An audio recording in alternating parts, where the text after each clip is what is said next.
గమనించి వారు స్వయంగా పరిశీలించి మీరందరూ కూడా చరిత్రను తెలుసుకోవాలంటే చిన్నారులు కూడా టీచర్లు ప్రమోట్ చేయండి అని చెప్తున్నారు. అదే ఒక మంచి వెల్లు జోరాపురం దగ్గర ఉన్న బావిని కూడా చారిత్రక నిర్మాణం అది, దాన్ని కూడా ప్రమోట్ చేస్తున్నారు. వారికి హృదయపూర్వక ధన్యవాదాలు తెలియజేస్తున్నాం. గౌరవ మంత్రివర్యులకి సన్మాన కార్యక్రమం, ఇప్పుడు సన్మాన కార్యక్రమం గౌరవ మంత్రివర్యులకు ఉయ్యాలవాడ సేవా సమితి తరపున ఒక సన్మాన కార్యక్రమాన్ని మా నిర్వాహకులు చేయడం ముందుకు వచ్చినారు. వారికి సన్మాన కార్యక్రమం చేసేందుకు ఆహ్వానిస్తున్నాం. అదేవిధంగా డాక్టర్ బ్రహ్మారెడ్డి గారిని వేదిక మీద రావాల్సిందిగా ఆహ్వానిస్తున్నాం. అదేవిధంగా మానవతా సభ్యులు కూడా ఉన్నారు, వారిని కూడా వేదిక మీద రావాల్సిందిగా కోరుతున్నాం సార్. మహిళా విభాగం సభ్యులు కూడా వస్తే మినిస్టర్ గారితో ఒక ఫోటో తీసుకోవచ్చు.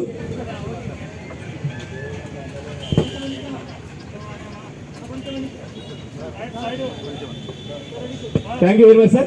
చిరు సత్కార కార్యక్రమం నిజంగా మా ఆహ్వానాన్ని మన్నించి మా కార్యక్రమానికి చేసినందుకు ఉయ్యాలవాడ సేవా సమితి తరఫున హృదయపూర్వక ధన్యవాదాలు. గట్టిగా చెప్పండి ఒకసారి సార్ మినిస్టర్ గారికి.